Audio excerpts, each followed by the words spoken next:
What happens when a member of the British royal family sits down for what should be a routine morning television interview only to find themselves facing the most aggressive questioning of their career? What happens when years of carefully managed public relations collide with a journalist who refuses to play by the unwritten rules of royal coverage? The answer is a television moment so explosive, so unprecedented that it ended with security being called and a prince being escorted from the building. This is the story of how Prince Harry's appearance on the Today Show turned from a simple book promotion into a career-defining confrontation that nobody saw coming. Before we dive into exactly what went wrong, make sure you subscribe to the channel and let me know in the comments what you think really caused this interview to spiral so completely out of control. The morning started like any other at NBC's Rockefeller Center studios. Prince Harry had arrived early, accompanied by his usual small security detail and a publicist who had coordinated dozens of these appearances over the years. The interview was supposed to be straightforward, a 20-minute segment to discuss his latest memoir and upcoming charitable initiatives. Savannah Guthrie had prepared her standard questions, the kind that walk the careful line between journalism and diplomacy that morning television demands when dealing with members of the royal family. But something was different from the moment Harry walked onto the set. Those who were present described a tension in his demeanor that hadn't been there during previous appearances.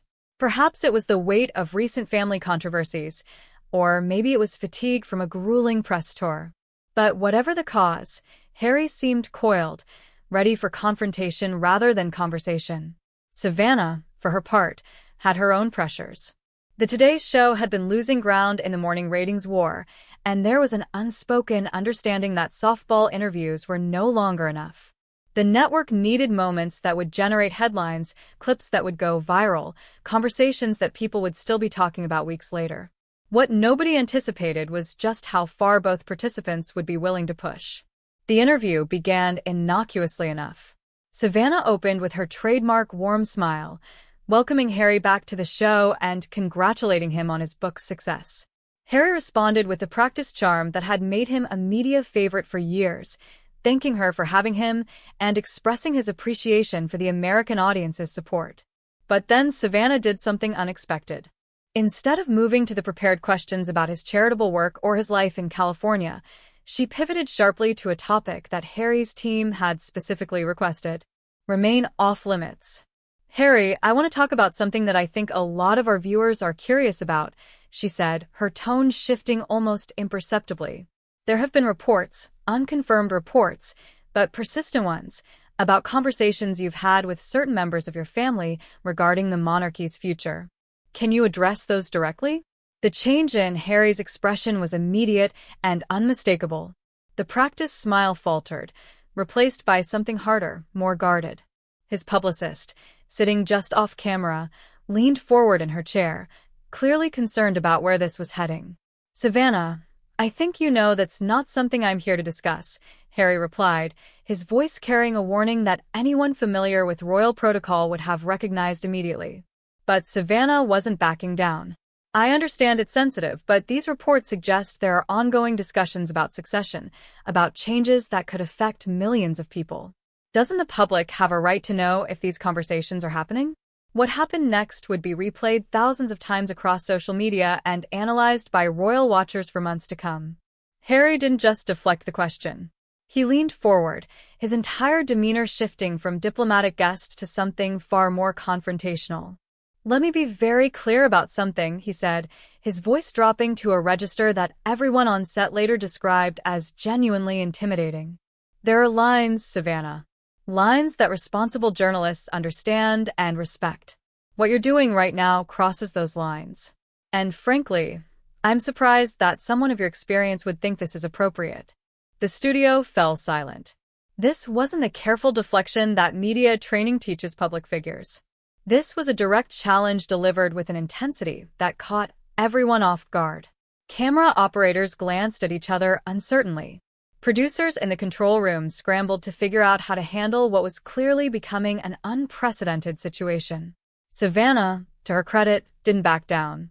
If anything, Harry's response seemed to energize her, as if she sensed that she was on the verge of something significant. Harry, with respect, you're a public figure who chose to speak publicly about your family in your book in previous interviews. How is this any different?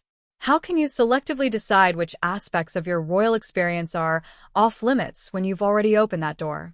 The question hit like a thunderclap. Even Harry's security detail, trained to remain invisible during public appearances, shifted slightly, sensing the change in their principal's mood. Harry's hands, which had been resting casually on the arm of his chair, slowly curled into fists.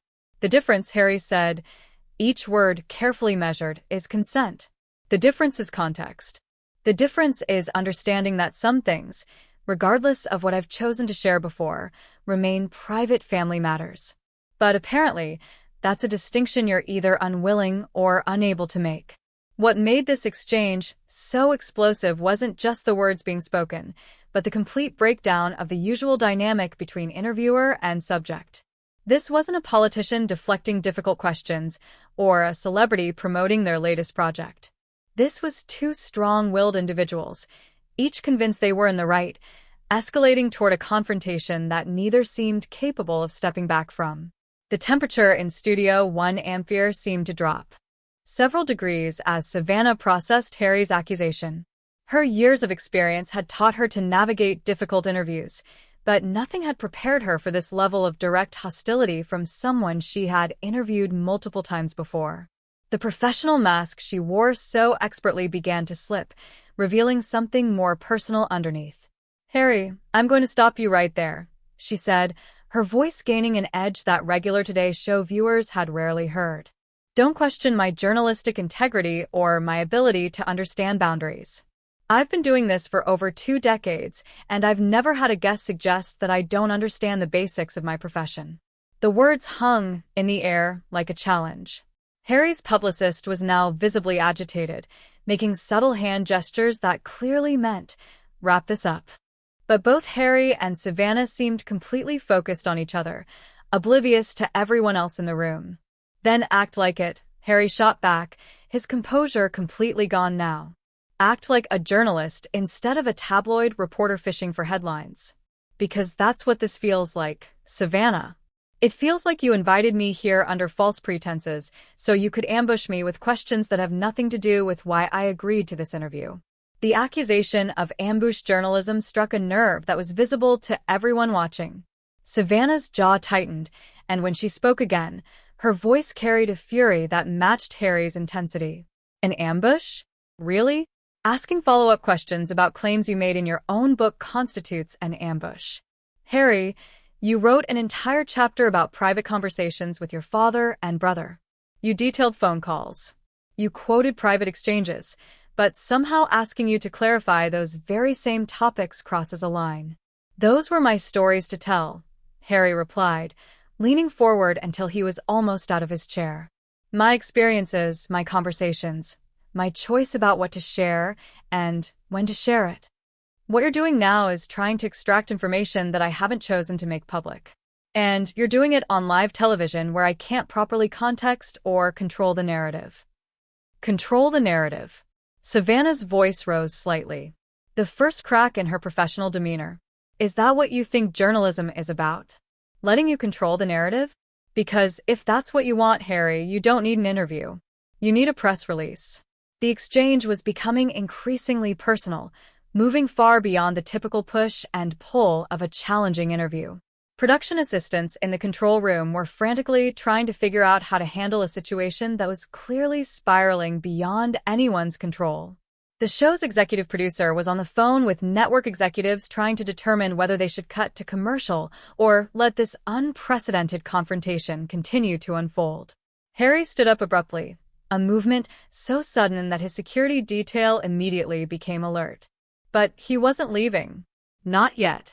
Instead, he began pacing behind his chair, a gesture that somehow made him seem more imposing despite Savannah remaining seated. "You want to talk about journalism, Savannah? Let's talk about it. Real journalism requires context, nuance, understanding. It requires recognizing that some questions, even if they're technically fair game, serve no purpose except to satisfy curiosity or generate controversy. What you're doing right now isn't journalism. It's entertainment masquerading as news. The personal attack was unmistakable, and Savannah's response was immediate and cutting. "Don't you dare lecture me about the difference between journalism and entertainment," she said, rising from her own chair now, the standard interview setup completely abandoned. "You want to talk about entertainment? You wrote a best-selling memoir full of private family details. You've done multiple documentary series about your personal life. You've monetized your family relationships in ways that would have been unthinkable for previous generations of royals. And now you want to draw ethical lines about what questions are appropriate. That's completely different." Harry snapped, his voice now carrying an authority that reminded everyone present of his royal heritage. "Everything I've shared on my terms, in my time, with proper context and consideration for the people involved. What you're trying to do is force me to respond to rumors and speculation in a format that doesn't allow for proper explanation or nuance." "So, you admit there's something to respond to," Savannah replied quickly, seizing on what she perceived as an opening. "You're not denying that these conversations about succession have taken place. You're just saying you don't want to discuss them here." The moment the words left her mouth, everyone in the studio knew she had crossed a line that couldn't be uncrossed. Harry stopped pacing and turned to face her directly, his expression transforming into something that several witnesses later described as genuinely frightening. "That is exactly the kind of manipulative questioning that gives journalism a bad name," he said, his voice now deadly quiet. "You're trying to create a story where none exists by twisting my words and implying things I never said. It's dishonest. It's unprofessional. And frankly, it's beneath someone of your supposed caliber. My supposed caliber." Savannah's composure finally cracked completely. "You know what, Harry? I've interviewed presidents, world leaders, Nobel Prize winners. I've covered wars, natural disasters, and some of the most important stories of our time. I don't need someone who's famous primarily because of who his grandmother was to lecture me about professional standards." The personal attack was so direct, so unprecedented in the context of morning television, that several crew members later said they physically recoiled when they heard it. This wasn't just a difficult interview anymore. This was two people who genuinely disliked each other fighting on live television with millions of people watching. Harry's response was swift and devastating. "And there it is," he said, a bitter smile crossing his face. "The real Savannah Guthrie. Not the carefully constructed morning show host, but someone who apparently resents interviewing people she considers beneath her professional standards. Tell me, Savannah, how long have you been harboring that particular opinion? Because it certainly explains the hostile tone of this entire conversation." "Hostile?" Savannah laughed, but there was no humor in it. "You want to see hostile, Harry? Hostile would be me asking you about the rumors regarding your marriage or the speculation about your financial situation or any of the dozen other topics that your publicist specifically asked us to avoid. What I'm doing is asking legitimate follow-up questions about claims you made in a book you published and promoted. If you can't handle that level of scrutiny, maybe you shouldn't have written the book in the first place." The mention of his marriage and finances was like throwing gasoline on an already raging fire. Harry's entire demeanor changed again, becoming something that his security detail clearly recognized as dangerous. The lead bodyguard took a subtle step closer, ready to intervene if necessary. "Now you're threatening me," Harry said, his voice carrying a menace that made everyone in the studio uncomfortable. "You're sitting there threatening to ambush me with personal attacks if I don't cooperate with your fishing expedition. Is that really the kind of journalist you want to be, Savannah? Is that really the legacy you want to build?" The word threatening seemed to hit Savannah like a physical blow. Her face flushed red, and when she spoke again, her voice was shaking with barely controlled rage. "Threatening you? Are you completely delusional, Harry? I'm doing my job. I'm asking questions that any competent journalist would ask someone who has made the claims you've made. If you interpret that as a threat, then maybe the problem isn't with my questions. Maybe the problem is that you can't handle being held accountable for your own words." "Accountable?" Harry's voice rose to a level that made several crew members step back instinctively. "You want to talk about accountability? Let's talk about your accountability, Savannah. You invited me here to discuss my book and my charity work. That was the agreement. That was what your producers confirmed with my team multiple times. But instead you've spent the entire interview trying to bait me into discussions that have nothing to do with why I'm here. So tell me who's being dishonest in this situation." The executive producer in the control room was now shouting instructions to cut to commercial, but the camera operators seemed frozen, unsure whether they should stop rolling during what was clearly becoming television history. The tension in the studio was so thick that several people later described feeling physically ill just from being present. "You know what your real problem is, Harry?" Savannah said, standing up and moving closer to him, abandoning any pretense of maintaining professional distance. "Your problem is that you want all the benefits of being a public figure without any of the scrutiny that comes with it. You want to sell books, make documentary deals, give paid speeches, but somehow you think you should be immune from tough questions. Well, that's not how the real world works." "The real world?" Harry's laugh was harsh and bitter.